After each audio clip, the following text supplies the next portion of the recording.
up, Wildcats? It's Ava Veldran here, and welcome to High Point Heat. Today we have Mr. Langan in the hot seat. Glad to be here.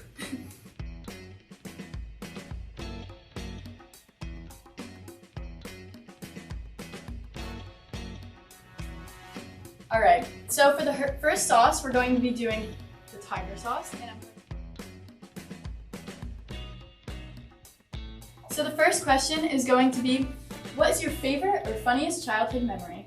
I've got a lot of favorite memories from my childhood. I grew up in a working class neighborhood where we all knew one another and hung out. Summers and winters were, spent sleigh riding and, playing baseball in the summer. And then going to Yankee games. Well, what do you think about the first game? That's not hot at all. Mr. Schler lied to me. They're actually really good. Oh, they're good. I want to finish it, but I'm starting to sweat already. Really? Yeah. That's nothing. All right. Shame we had to throw out half a lemon. Alright, so we finished our first hot sauce and now we're moving on to the next one. The Cajun Sunshine Hot Pepper Sauce. Next question we have is, what was your first job? All right, we'll get to that after the wing.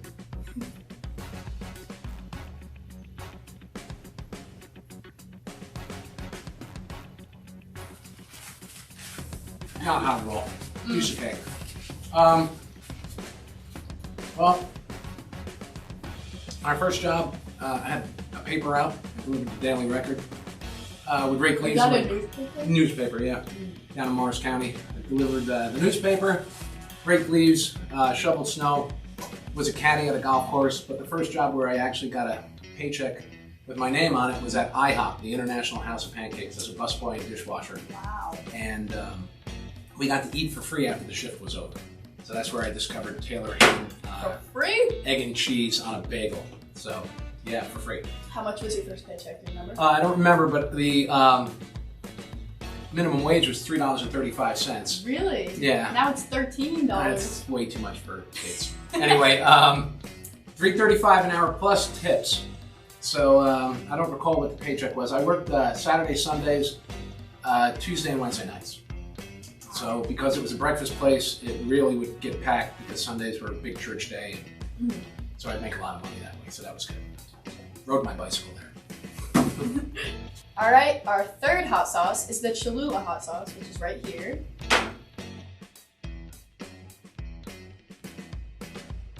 And the third question is, who was your first girlfriend or first crush?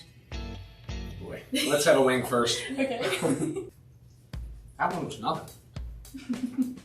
I thought they were supposed to be really hot. I know Mia knows this story.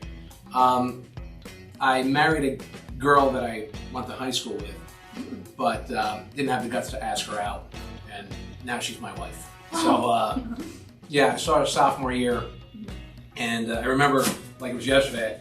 Never seen her before. I stopped dead in the hallway, and I said, "Holy mackerel, that's the prettiest girl in the world." Oh, and, that's so cute! Yeah. Oh my gosh!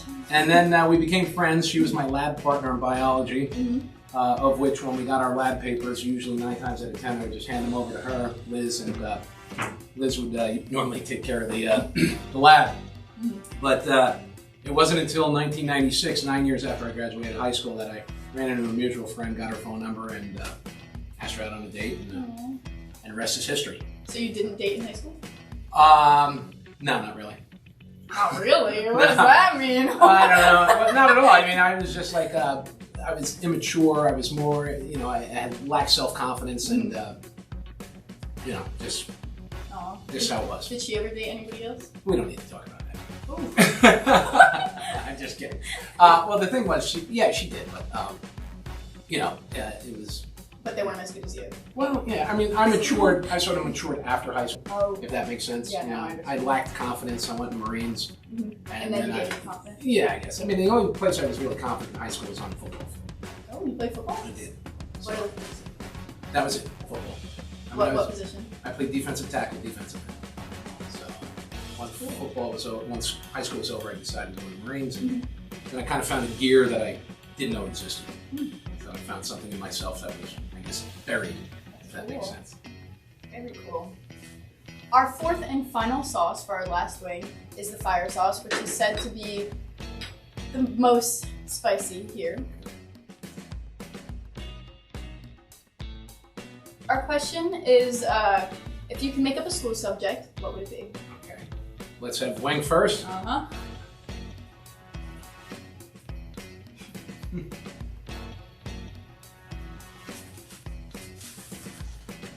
Are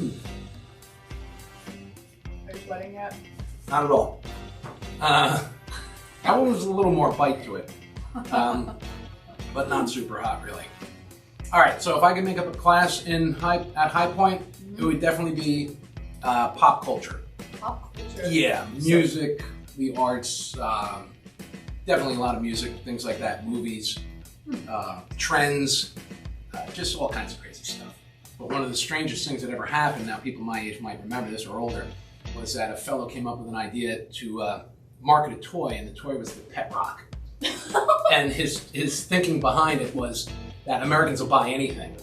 And they did. I believe about 3 million of them were sold, and he became a millionaire. And it was just a rock. Just a rock. It was a rock. Like googly eyes or something? No eyes, nothing. It was a rock that he ordered from, I believe, Ecuador or Peru, and it came in a little box, and it came with instructions on how to take care of your pet rock, and that was it.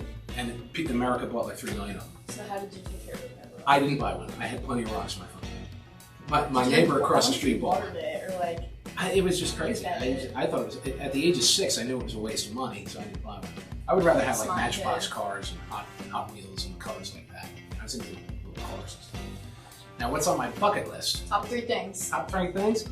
I'd really like to go to Australia, but Mr. Rupert makes fun of me about that because he says there's all kinds of deadly snakes and jellyfish. I think there's like giant spiders there too. Giant spiders, killer squirrels. I don't know about the squirrels, but anyway, the great white shark and all this other stuff. Certainly, I want to travel. I want to go to Australia. Like I said, really love to go to Pearl Harbor because I'm a history guy, and that's where World War II started. And just travel across the country. I want to go to Winnebago and just drive to every nook and cranny in the United States of America. What's like the most fascinating place you've been to so far? Well, I went to Turks and Caicos a few years ago, and it was just absolutely phenomenal. That was great. Niagara Falls was fun because we can drive there. I like, been to Montreal. I've been in the north of Ireland, but that was a long time ago when the Troubles were still going on. I was in high school, and it was incredible to see, the divided sections between Protestants and Catholics, and just because I have family there, and it was just really amazing because in America we don't see that. Yeah. We don't see that, and it was just unbelievable. You have walls, and people are separated by walls, and it was just, it was like, wait a minute, it's really happening in our world right now. So yeah, it was pretty amazing. But I've been, went to the Gulf War. That was pretty fascinating, I guess. If somebody said to me, as far as my war experiences are concerned, we'll give you $10 million and you can box up all your memories and forget about it, I wouldn't do it. Not for all the money in the world, because the relationships that I made in the Marine Corps were just so intense, and intense in a good way, sometimes in a bad way. Because you're like a family, and families fight sometimes, but families love each other. Just had a reunion last month. 30 of us got together, and it was just like we saw each other yesterday. So I guess, yeah, I guess, obviously going to the Marines was a big part of my life. I certainly probably wouldn't be a school teacher if I didn't. And I realized I was able to click with most kids, and that was a good thing. And I said, I can do this, because, some teachers have a saying, some teachers, absolutely love their subjects, they just don't like kids. I kind of think it's the other way around with me. I do love history, but if I can't relate to young people, what's the point? Yeah. But Rupert, I'm going to Australia. 5 minutes later. That was one thing on your bucket list. Those were, yeah. Do you have 2 others? Didn't I? Well, so travel is just one thing. Travel is one thing, yeah. Oh boy, retire. Yeah, that's certainly retire, and I want to maybe get a job, hopefully get a job at the Veterans Administration and help veterans with their claims and things like that. And just, just live life to the fullest, really. Oh, Does that help? Yeah. That's a good bucket list. I thought I had 3 in the first one, but anyway. Yeah, so this was fun. The wings were good. Not as hot as I thought they were going to be, Mr. Schler, but still very good. Thank you so much, Mr. Langan, for joining us on High Point Heat, and we'll see you next episode. Thanks for having me.